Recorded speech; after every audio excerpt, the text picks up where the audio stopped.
Manila Press presents Charles Wheeler, Witness to the 20th Century, written and read by me, Shirin Wheeler. Foreword by Christiane Amanpour. I first fell into Charles's orbit in the summer of 1981.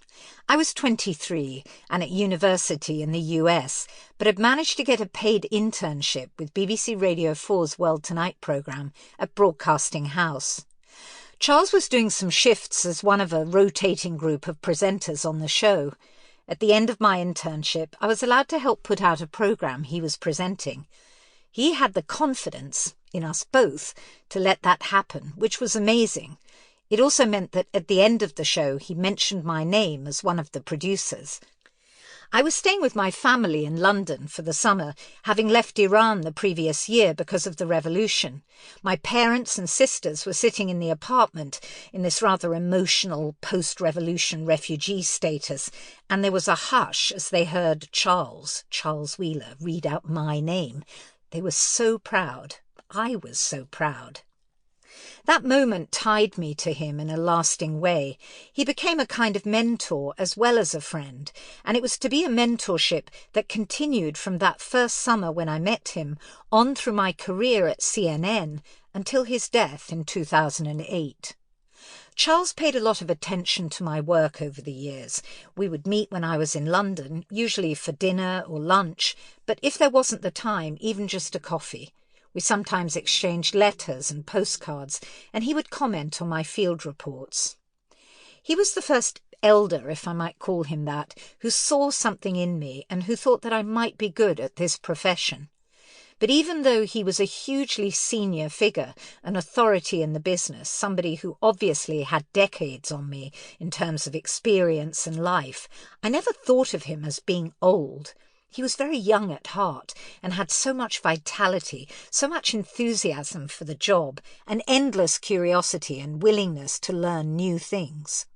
You sense that he really delighted in it. And there was that shock of white hair, of course, the chiselled features, a swashbuckling air about him. He not only looked the part, he was the part. I loved that Charles was married to an Indian woman, Deep. Having an Iranian Muslim father and an English Catholic mother myself, I always felt a cultural affinity to him. I felt that he in his own life understood what it was to be close to people who are from another culture, from different backgrounds, or outside the main discourses of the powerful. I think his experience informed his approach about giving a voice to those who don't have one. It is an incredibly important goal for a journalist.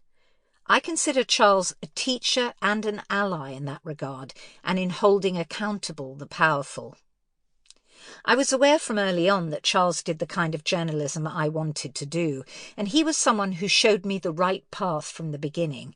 He never put himself at the centre of his story. I think in his way, although he wasn't specifically an interviewer, everything he did was a form of interviewing. With a lot of encouragement from him, I became a foreign correspondent and was proud of it. Being in the field as a reporter is the heart and soul of journalism. And I remember when I got my own studio-based programme on CNN in 2009, my aim was to bring that reporting into the studio. I wanted to interview the big players on the world stage as if I was in the field getting the news, going to the source all the time. That's a Charles thing. That's what he did. Most of all, I've always felt that Charles had so much integrity. That's something on which he never compromised.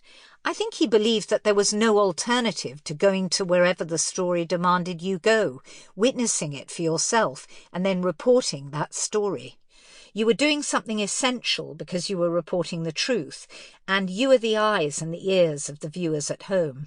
It's always inconvenient for those in authority, and it doesn't always make you popular with politicians or military commanders, or even sometimes with your own editors and managers.